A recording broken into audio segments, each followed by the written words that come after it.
Hello everyone, this is Erik, the Asian movie enthusiast, and this is my review of Nine Souls, a Japanese drama from 2003 that was directed by Toshiaki Toyoda. And just recently, as you know, I've reviewed two other Toyoda films on this channel, Tokyo Rampage and Blue Spring. Nine Souls is another one of his films that is easy to find, so I figured I would review that one as well. Now the plot goes something like this. 9 convicts escape from prison.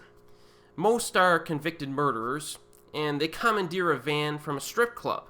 Now their plan is to find a stash of counterfeit money that a deranged cellmate told them about, then divide it up and then part ways. Now they make it to the site where the money is supposed to be hidden, and then, one by one, each of them seeks out a place that he wants to be, or somewhere to connect, with old acquaintances or whatnot. But will it end well for these guys? So you gotta watch the movie to check it out and see what happens.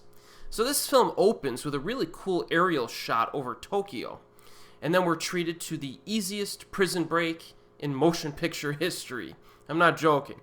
It's actually kind of played for laughs and involves a mouse that somehow gets into their jail cell of our main characters. So this escape occurs within the opening 10 minutes, which gets our protagonists out on the road almost immediately. Now that aspect of jail life is obviously not a focus of the film, so be sure to understand that before watching it. This is not a jail film, per se. So after that, one of Toyoda's hallmark scenes is presented. A slow-motion introduction to all of the main characters with their respective crimes and or personality descriptions, all to the backdrop of some good music, of course. However, I will say that Toyoda definitely ramped down his slow-motion hard rock combos in Nine Souls, at least when compared to his prior films. Now, at its heart, Nine Souls is basically a road trip movie. We get lots of interaction with these guys together as they travel in their van in mostly rural areas, and they make some stops along the way. The bond, they bond and also have their conflicts between one another.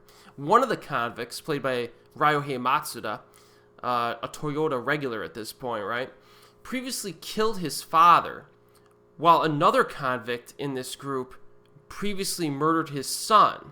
So they have a bit of tension between the two for obvious reasons.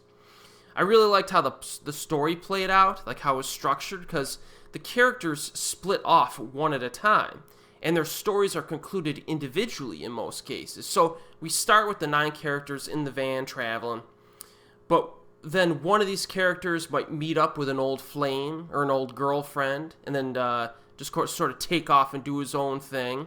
And then another character will get into some type of conflict with somebody, and then they'll part ways with the group. So the core group of 9 whittles down as the film progresses. And this has kind of a dramatic impact to it because it creates a melancholy tone.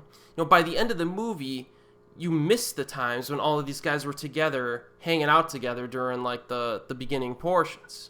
So it's good. I like the way they went about telling the story. And the story also allows for each individual character to be distinguishable and memorable in their own way. And similar to his prior films, Toyoda has writing credit on this, as well as the directing credit. So again, we see that this guy has a knack for storytelling. It's not easy to balance this many characters in a film, but he is successful at doing so in Nine Souls. The tone for this movie is rather light early on. There are some pretty funny moments to enjoy. There are some surprises as well, like the stripper scene, which is pretty entertaining, that takes place in a building that is oddly placed. It gradually gets more serious, though, as it moves along, and even a little bit violent, but it balances its tones very well, I think. There's not a lot of negatives to say about this movie. I mean, Nine Souls is another film from Toyoda that I would definitely recommend to you. It's currently available on Region 1 DVD with English subtitles. This director would go on to make some other very good films, like Hanging Garden from 2005 and Monsters Club from 2012.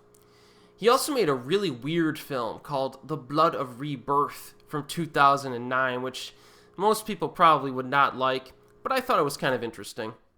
His more recent films have been less impressive in my opinion, but there's still a few that I need to see that have not made its way over to the United States.